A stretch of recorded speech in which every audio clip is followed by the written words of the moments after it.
Kani kedai ke Batisi TV, bat pidang pet ya ke kubur baman kasni, belawan rasyapi da ke rupa, ringkat bat ke Orange Nissan, lom sokpo near Fire Brigade Shillong. New Nissan Kicks. Bookings open now. Ka Regional Democratic Alliance ke balong ka kanhon yang kiseng san pertai, kani ke jela ki badairu kiseng riulom. Bakan top ya ka seng United Democratic Party, bat ke Hill State People's Democratic Party. Kalalum na kejelang ke bekerki hak jenmiet jong kakat wai trik mentau benana opera arja ka khandai. Banyak keren halor ki katu kat ne ki mat ki bakam gongsan bakan top ya ka Citizenship Amendment Bill, ka Meghalaya Resident Safety and Security Bill, bat ke jing pentrikam ya ka Inner Line Permit hakani ke jela Meghalaya. Hakani ke jing ta hakani ke sengi kalami ru ke jing paidien cha usnam arhajar kan riu. Hakapor bagi seng balang ki layaki bandawa pentrikam no ya ka Inner Line Permit hakani jela hakaba ka komiti ke bala thawkar pangru da ka sarkar ban bishar halor kani ke jing dawa jing seng balang ke bala khli do ba bindu emlanong kala ajing motru ya ka sarkar jela ban pentre kamno ya ka Inner Line Permit hakani jela Meghalaya hadin ba kani jelang hakani janmiet ka khatbai trek mentau bana opera kala emerging mot ba halor kini kiman ka jelang da wi ka sur kala shemru ya karai ban net senran lang ya menteri rang ba ka jela Meghalaya ukon rat ke sangma bat ya kan hon menteri jong u aka jingla ye kendo yo menteri ka sarkar pedeng bakmi ye katnat ki kam korbari ke jela u Amit Shah haka khat artrek mentau benai no opera arja ka khandai hapo Delhi hakani ki jingendo yo Amit Shah hakani ka sngi kani ka kan hon RDA kan karpat ru ye ka sarkar pedeng ban pen ko ngo yo lat ke jela Meghalaya ban ai no ka jimanjor halor ka ordinance jong ka Meghalaya Resident Safety and Security Act bat ru ka jingdawa na ka sarkar pedeng ban pentri kamno ya ke Inner Line Permit hak jela Meghalaya. Di kejingelang mentak sini kala shim kiabha ya ki concerns ya kejing smuling a ya kejing smul shirkai kejing smul kutlat jog bi nong shong shnong kejing smul shifting ha kejing ide bat kani ka eki immediate aftermath ki banja ki consequence ya kejing pass ya kini ka CEB kum kabel dabaro atli ki yem jongka parliament ya hadin ke ji kren bah benikong ilarai pa immediately ka kenhun jongi kum ki regional parties kan leitlam mensenran ya chief minister ban ya kedu lasai ke sini ya union home minister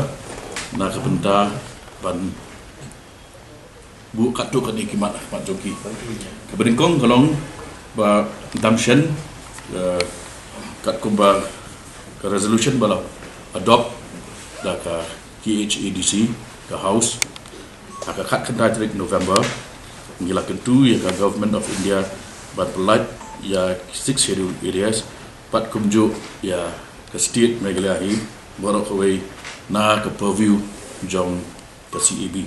ke jinglang ba mentar sni aku ikaliam kala acknowledge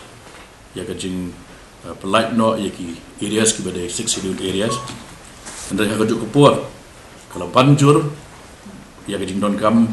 ban extend ya ke exemption ha ke state ki barok ka baar wi larai ba ngin kintu jorru pa ka sarkar India kan shimla ke jong ka benda pat pen ko ngo ya governor na benda ban ai ka asen ke bekloy ya kane ka ordinance ka MRSSA na benda benyo ban implement ka state of Meghalaya kabalai lap i resolve like good root pan ekran but go home ministry nak benta implementation ya ka ILP ha ka state of Meghalaya ya ka ba hadin jong kani ka introduction ha ka sin ka baar ya ka bill Lok Sabha ya ka introducement cha hasan pa ka khan riu ha ka ni ka kinti la extend ya ka provisions ya ka Eastern Bengal Frontier Act 1873 Shaka Jala Manipur Batu Shaka District of Dimapur Nagaland. Dia kabamut ba kini ki jing a jumut ki resolution ki jongi ken pentikra ba hakabai kaliang ka state ke jongi kan long secure kan long ka bala sngan na ka ni ke jingma jong ka jing la ban rum jong kini ki jai pen rio ki ba lakhat kita ke religious minorities ki ban rum na ki ri ba marjan hadin jong ka jing pas ya ka CEB ba ha ju ko pat banang pen scam ya ka defense mechanism ke protection ya ka jalla la jongi ikirit pa joka lingba kani ordinance but ha ju ko puat ka application ya ka ILP just PDP ba UDP glashi menta ya ke jing bom hun ke jungi kalau ke jing pas ngi ke si itu na kaliang jong presiden jong parti ke jungi bagi nong elam na kaliang ka ADE kin le chadel hila sai ba ka appointment sai ba home minister ban persno yang ba kumki pai ba jong statement le ya ngimpat hun ya ni ka jing pas ke CEB ka ba exam tang ya ki schedule area ka state jadi bagi jing kuai ke de belong 100% ngamut ke state berapa we but aga ni ke jing le kendo sa ai ru ke jing ko na ka yang jong ka RDA ka jing dei bagani but aga jo ko poru kumbala ong ba por tan ba kan snow ka sarkar India bakal ada ka por ka ban konra an implement ya ka ILP ka state ka jing kumbala ko Manipur tasha si kena nak benda interest ke jom project mereka ke jungi but we ya kini ba ke exemption kanam long ba lada take into account ba kendai punya percentage jom kendau ke siap hamegalia ada lupa ke schedule area kemudian ke besar certain live percent but kini ki live percent ngisno ba penting kenapa ke implementation ke exemption kan long full proof mana ailat ba kan don ke jing persang pendon kambak lah ya ni ka an de kemot haban cover ya state berapa we